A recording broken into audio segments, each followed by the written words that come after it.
welcome back to my YouTube channel. Gimana kabar kalian guys? Udah lama banget ya kita nggak ngobrol.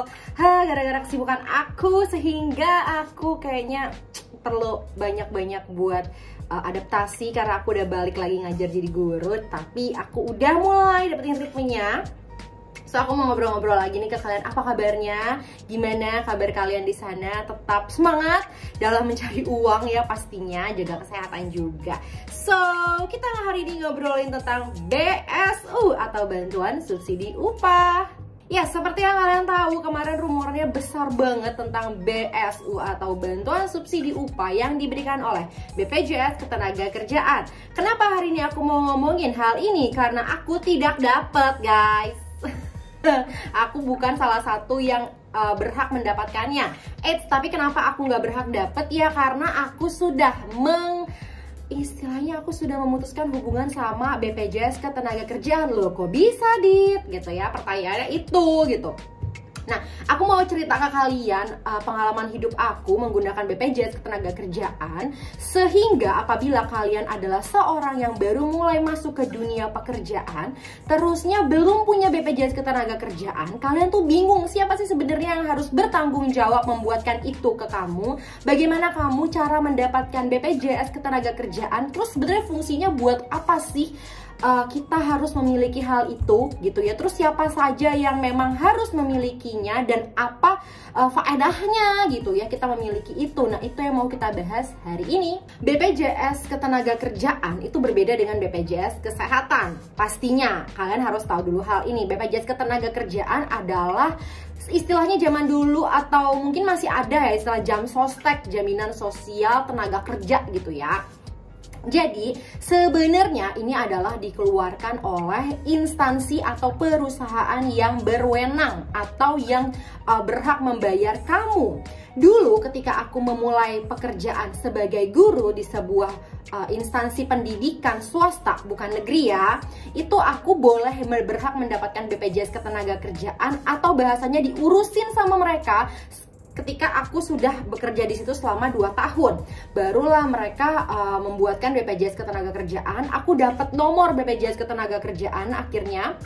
Dan sejak saat itulah si perusahaan ini akan melaporkan gaji aku ke sana kan, didaftarin. Habis itu dari sepersekian persen gitu ya, itu nanti jadi tabungan kita. Nah, si perusahaan nih yang bayarin kan ke BPJS Ketenagakerjaan otomatis gitu ya. Tapi juga sebenarnya ada beberapa perusahaan yang bilang kalau ini tuh ya akan memotong gaji kita juga gitu ya. Tapi itu ada perbandingan persenannya pastinya.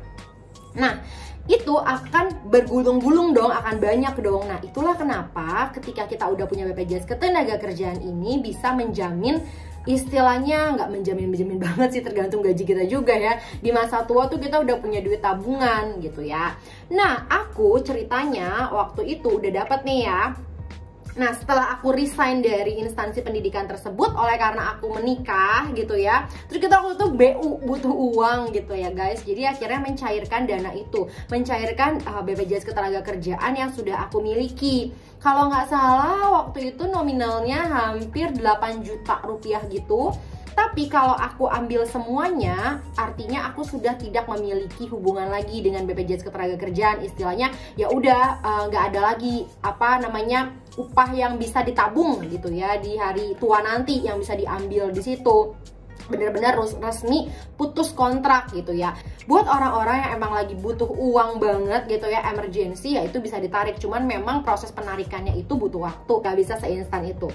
Singkat cerita, aku sudah mengambillah uang dari si BPJS Ketenagakerjaan aku nih. Udah aku ambil semua duitnya dan aku memang waktu itu berpikir kayak, aduh aku kayak udah males deh ini kerja, kayak capek banget gitu loh. Kayak aku gak mau kerja yang kayak gitu lagi, rush hour gitu ya, terus pergi gelap pulang gelap gitu ya, kayaknya gak sehat banget buat jiwa raga gitu. Oke, curhat. Habis itu akhirnya seiring berjalannya waktu, harga BBM naik 2 kali dalam setahun ya, kalau kita bisa lihat juga. Terus juga pandemik mengajarkan bahwa ternyata duit kita itu tidak bisa cuman sekedar kita urus, tapi harus kita tingkatkan penghasilannya. Karena harga minyak dunia bukan di tangan kita, Bapak Ibu, mohon maaf. Ini ada di tangannya Ukraina dan Rusia yang lagi berantem. Oke, intermezzo.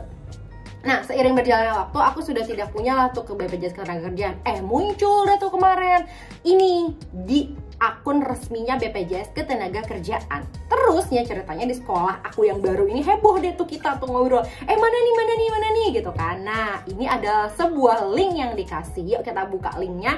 Jadi kalau kita buka link ini, kita tinggal masukin aja NIK, terusnya nama lengkap kita, terusnya nama ibu kandung kita, email, dan nomor handphone kita gitu ya. Dan ternyata ya jelas aja lah, karena aku sudah tidak memiliki BPJS Ketenagakerjaan, ya mau nggak mau tertulis Anda belum termasuk salah satunya gitu ya. Tetapi kabar baiknya ada juga beberapa teman aku yang dapat di sekolah dan nominalnya adalah 600.000 BSU yang dibagikan gitu. Nah, waktu itu aku juga coba sih untuk masukin NIK suamiku gitu kan, masukin BPJS Ketenagakerjaan punya suamiku, tapi ternyata juga dia itu bilang kalau di aplikasi, di link itu dibilang kalau misalnya maaf, Anda belum termasuk sebagai salah satu penerima BSU gitu ya. Nah, sebenarnya apa aja sih kriterianya? Setelah aku baca, kalian bisa lihat di sini, ini adalah ketentuan bagi mereka yang berhak mendapatkan BSU itu. Salah satunya adalah upah yang didaftarkan itu minimal maksimal ya, banyak-banyaknya itu adalah 3.500.000. Upah paling banyaknya itu adalah 3.500.000. Terusnya itu tidak bagi PNS, TNI atau Polri gitu. Nah, terus juga ini ternyata akan cair ke bank-bank pemerintah seperti Bank Mandiri, Bank BRI, dan bank-bank lainnya lagi lah, kecuali bank swasta gitu ya. Nah, temen aku nih cerita di sekolah, kita heboh tuh karena kayaknya kita udah terbiasa sama bank swasta lah ya, BCA gitu ya, bukan endorse loh gitu. Jadinya ya harus bikin dulu rekeningnya kayak gitu guys. Nah, buat kalian yang sudah bekerja, tolong pastikan apakah tempat instansi pekerjaan kamu itu membuatkan kamu BPJS Ketenagakerjaan itu adalah hak bagi pekerja. Jadi kalau misalnya enggak, itu patut dipertanyakan atau mendingan gak usah masuk di situ, berarti dia belum, kredibilitasnya belum dipercaya kayak gitu guys. Terus ternyata ketika aku juga berpikir nih, aku kan masuk di sekolah yang baru, terusnya menurut peraturan di situ aku akan punya BPJS Ketenagakerjaan itu setelah 2 tahun bekerja gitu ya. Terus aku mikir lah, apa gue bikin sendiri aja ya BPJS Ketenagakerjaannya. Tetapi pas aku berusaha login gitu, aku berusaha mencari tahu, ternyata tidak bisa guys. Kita perusahaan atau kita perorangan gitu ya, mandiri tuh tidak bisa membuat BPJS Ketenagakerjaan sendiri, kecuali memang kita pengusaha gitu ya, emang udah yang diakui gitu ya, kalau bikin produk udah BPOM, kalau bikin usaha udah diakui legalitasnya gitu ya, baru bisa gitu. Pas aku tanyain ke admin sekolah, yang nggak bisa lah miss, kalau BPJS Ketenagakerjaan memang yang harus buat itu adalah si instansi atau perusahaan tersebut.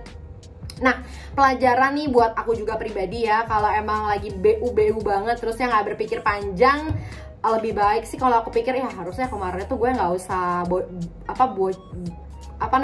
cairin duitnya gitu ya, walaupun emang butuh banget sih waktu itu.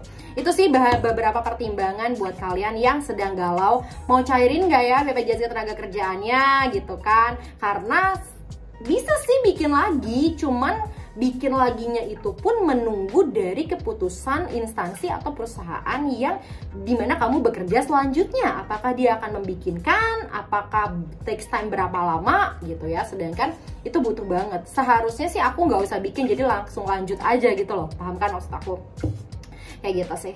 Itu dia cerita dari aku, sebuah sekelumit drama hidup yang aku alami. Akhirnya aku nggak dapet duitnya 600.000, but I learn from the life gitu ya. Akhirnya kalau banyak keputusan-keputusan yang harus diambil dengan memikirkan beberapa hal atau banyak hal di masa yang akan datang. Seperti itu cerita aku buat BPJS Ketenagakerjaan, atau yang lebih heboh gitu ya, BSU, bantuan subsidi upah Thank you for your attention. See you on my next video. Semoga informasi ini membantu kalian yang sedang galau apakah mau mencairkan duitnya atau tidak. See you on my next video.